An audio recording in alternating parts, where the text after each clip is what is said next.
Hi everyone, my name is Leo, and today we're going to talk about Wind Vision, or how an attacker could chain a series of bugs to take over your account. This talk is split in 4 rough sections. We'll start with a few introductions, then we'll take a deep dive into the vulnerabilities, then we'll go over the disclosure process, and finally we'll close with a few tips for both developers and security researchers. A few words about myself. My name is Leonidas Tsaousis, and I work at FSU Consulting, which you might remember as MWR Info Security. I have a bit over 5 years of experience in the industry, earning a couple of certifications along the way. Most of this time I've been a mobile security enthusiast, but lately turned it to NetSec, Active Directory, and Red Teaming stuff. This is actually my first ever talk as a presenter. I would normally include my hobbies here as well, but the pandemic changed over. For those who aren't familiar with the name, Wind is the second largest telecommunication provider in Greece, and Wind Vision is a digital television service allowing for live and on-demand streaming of sports, Greek TV channels, movies, series, and so on. It comes with a dedicated set-top box running Android TV, or you can just download the mobile application available for Android and iOS devices, log in, and watch TV on the go from your smartphone. It's also worth introducing Zapware. Zapware is an IPTV infrastructure vendor, and their solutions are used by telecommunication providers of multiple countries around the world. The findings we'll talk about actually affect Zapware's solution, called Next4, as this is what Wind Vision is using behind the scenes, something that was observed during this research. Right, so let's jump into the technical analysis. I'll try not to focus a lot on the details, as it's all out there to read through at your own pace. Okay, so before going forward, it's worth taking a glimpse of the future to see how it all looks like from a high level before we get deep into the tech talk. So here's what the final attack chain looks like. Don't worry if it's too complicated for now. The gist of it is that a malicious application could exploit certain vulnerabilities in the Wind Vision application and chain them to steal the user's session in what is known as an account takeover attack. But let's get back to the beginning. Let's see where it all started from and how we got to that. So this is literally the first screen you see when you launch the Android application. It all starts from this transition. So in order to log in, you're navigated from the app to a web view powered by Chrome, as can be seen by the URL bar, then back into the native app. This last step is tricky though, as you need to declare a URL scheme to pass any tokens retrieved in the browser back to the app. This is called linking, and it's a typical form of Android inter-process communication, or IPC, and it's implemented using an intent filter specifying a data element. An example URL which the app can then handle is the following, which carries the code parameter value, as we can see. However, this is not the most secure way to do this, as this deep linking method, evident from the bare intent filter, which does not perform any further verification, presents a problem, and has thus been replaced with a slightly different scheme termed uplinks. Why are uplinks better than deep links, you might ask? So, when multiple apps declare the same URL scheme, such as https://www.youtube.com, through deep links, the user will be prompted with a dialog box to select the handler application. A wrong click there could lead to the wrong app receiving sensitive data that was intended for the legitimate application. This is known as URL hijacking, and the malicious application could not only declare arbitrary schemes to hijack sensitive URLs, but also trick users into setting it as their preferred handler, disabling all future prompts. The solution? The developer could instead use an uplink by specifying an additional element in the intent filter that will tell the system, hey, these are my URLs, and I can prove it by hosting an asset link, a JSON file essentially, on that domain, which then skips the handler altogether and opens the intended app, no questions asked. And this is what this JSON file would look like. Essentially, it's just a list of applications that can register this URL. This file is checked by the system at install time. Okay, so that's indeed an issue, but only a misconfiguration so far. As we'll see, this is a pivotal one though, for the overall attack, as it will allow us to cross the application boundary. For now though, we can only just make a note and move on with the checklist. The next question to ask is, where did that code come from? To answer that, we need to dig deeper into the authentication flow. And to that, we just follow standard MobSec methodology. That means we root the device using a disk, we proxy traffic using burp, and pin the TLS certificate using FreeDA. And then we looked at the last HTTP request capture after the authentication. So one trick I typically use to figure out what credential an application needs is to start from the end, look at an actual authenticated API request, progressively strip parameters and headers, repeating it to the server until it starts complaining to figure out what the absolute minimum requirements are, and then look back at the HTTP history, trying to see where each of these required values were obtained and how. In our case, all that was needed is these two headers, the credential or key passed in the authorization header and the device ID. Let's start with this authorization key and let's look at the overall authentication flow. As we said before, when the app starts, it spawns a web view which immediately reaches the /authorize endpoint of an identity provider server and gets a redirect to the login page. The user is then prompted for the WinVision credentials, a username and a password, which the web view posts to the login form and gets another redirect back to a URL which the app has registered for, allowing for this code parameter to be passed back to the native code. Now back in the app, the code is exchanged for a token, which the IDP sends back in this third step. To make one final step in the authentication process, this time exchanging the token to an AWS server for a key, which is then attached to all API requests through the authorization header, indicating an authenticated session. So here's such an example API request.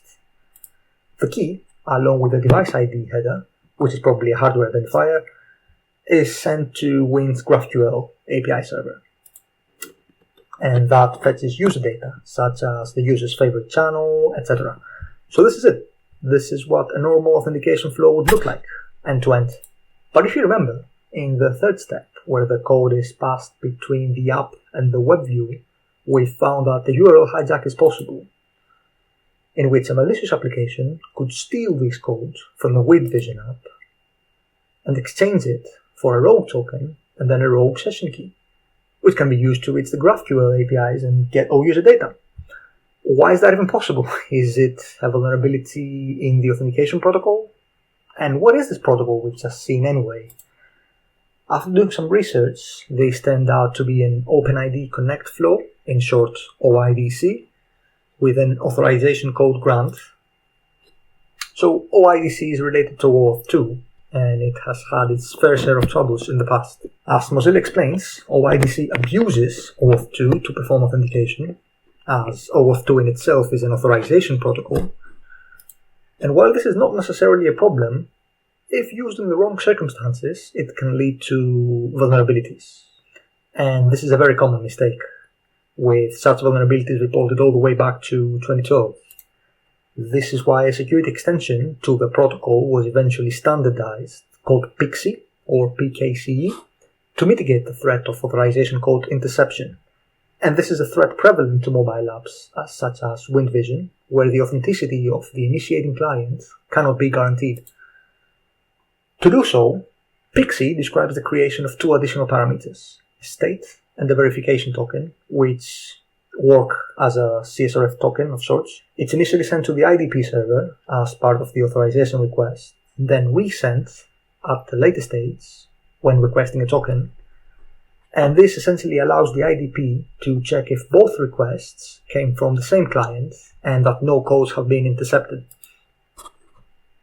So back to our case. Since there's no PKCE implemented, a bad app can hijack a code, exchange it for a rogue token, and even get a rogue key.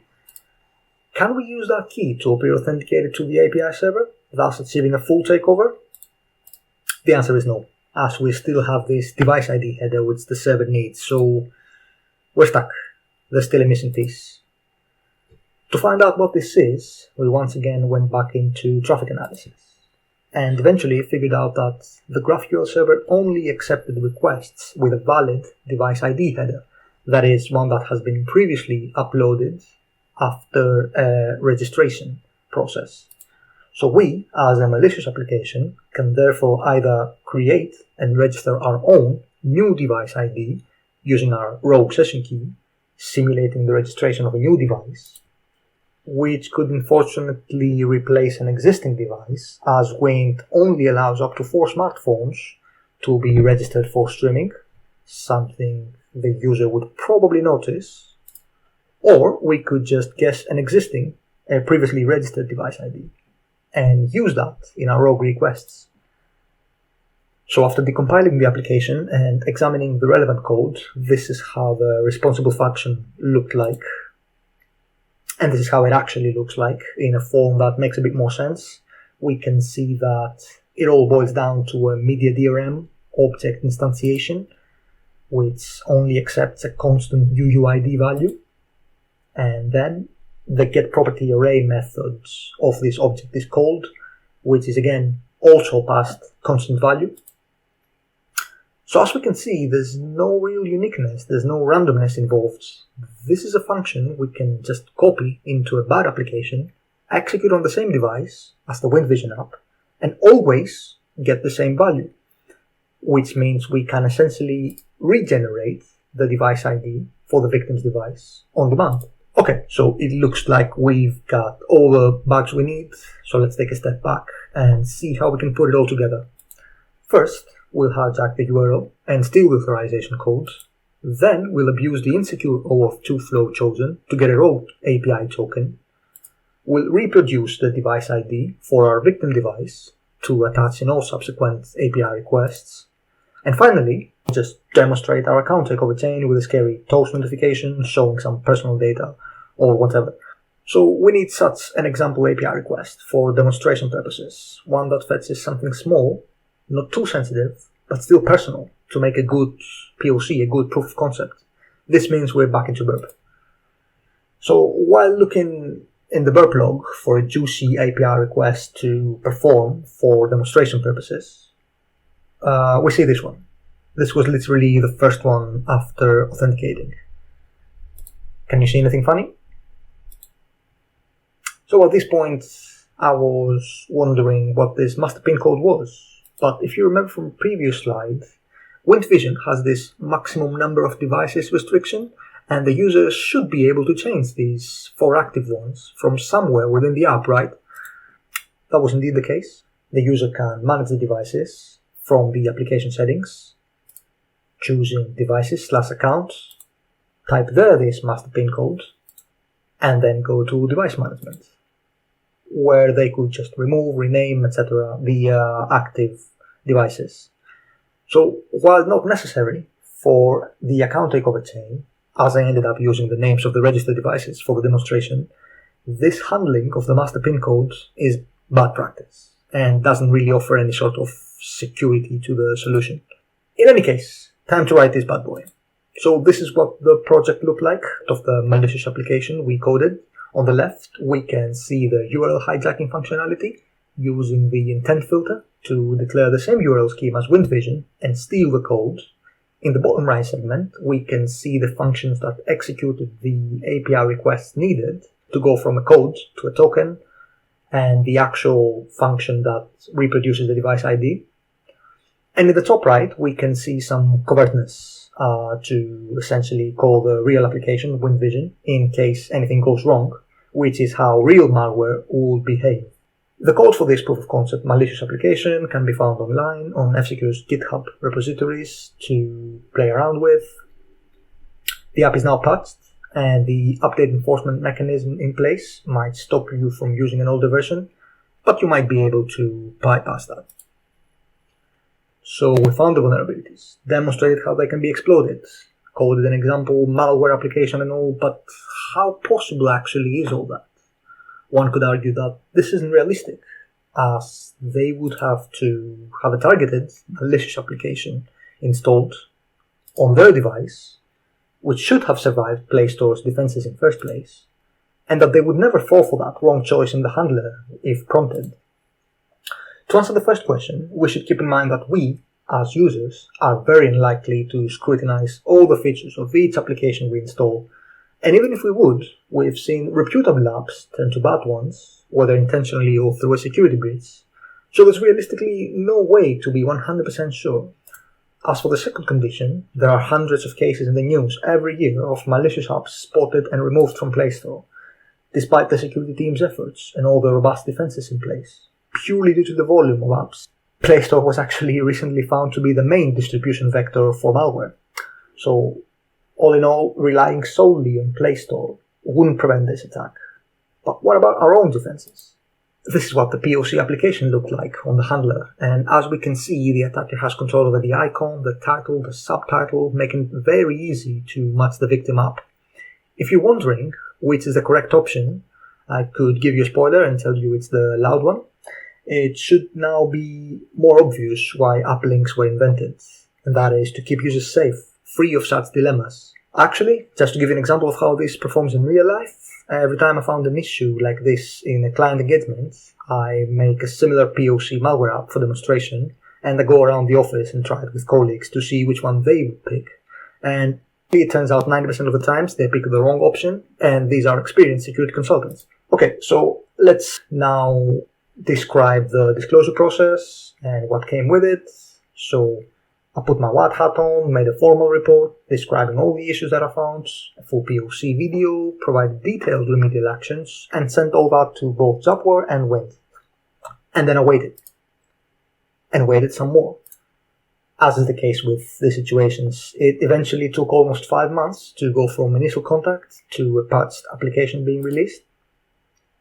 I was mostly interfacing with Zapware, and throughout this correspondence, I eventually found out that the vulnerabilities only affected WinVision, and not all Next 4 implementations, as I initially thought, although I had gone through screenshots of the respective IPTV solutions for all the other telcos to confirm some sort of WebView-based login was used, but that was not the case. I was also curious to see how many of the issues disclosed were actually fixed after all this time. I'm going to leave this as an exercise for the reader to find out. Spoiler, not many. And the release notes were also rather low profile. That's a question I was asked a lot. The answer is no. I was not sued by either Wind nor Zapware. They were actually very respectful and professional, so no drama. It's worth mentioning though that I was prepared, as everyone should be, when digging into commercial products. I kept a copy of the terms and conditions of the app before submitting my reports. It didn't mention anything about reverse engineering, and I didn't actually exploit any accounts, so no foul play, but better safe than sorry. Also, apparently I got my 50 seconds of fame, as there was at least one news page that caught wind of it. Fun fact, I only found this when making the presentation. Which leads us to the final section of this talk. So before closing off, I'd like to summarize with a few quick tips for mobile developers among the audience. First, OAuth is hard, and so are all of its variations, which means that implementation bugs will always exist. Just make sure to pick the best method for the occasion and implement the protocol according to the standard. Do pay attention to your IPC endpoints. This is where the code crosses the app boundary. Do make a use of HTTPS if using a custom URL scheme, like WinVision did, so that you could leverage secure app links that keep the users safe and free of confusing prompts. When generating IDs, employ some randomness so that no one can recalculate them. And finally, keep application-level authentication credentials local if possible, such as PIN codes. Don't send them to the server, don't get them from the server, and use secure APIs like the Android key store to store and check them locally. For researchers watching this, I'd like to encourage you to give it a shot. Do tinker with the apps you use every day. You might find interesting stuff. If you do find something, don't stop there. Cover as much of the attack surface as you can, looking at the whole picture, which could allow you to combine findings of low significance to come up with something of greater effect. And finally, I'd like to thank a few F-Secure fellows for their contributions. First of all, Oli, who took the unattractive role of reviewing my initial blog post, which initially was very bad. It is, I think, a bit more okay now, and that's thanks to him. Rian, for really helping me go public with the research, and just constantly telling people about this afterwards so that I didn't have to. James and Robert for a few valuable tips on the CFP submission. Ken from the US office, he knows why. And finally, my father, who provided the actual WindVision account that I used for testing, the IDs and tokens of which you saw on all slides. And by the way, these all still work months after the requests were initially captured, so I had to redact them all. And this is it. Just in time, thanks for watching, and enjoy the rest of the event.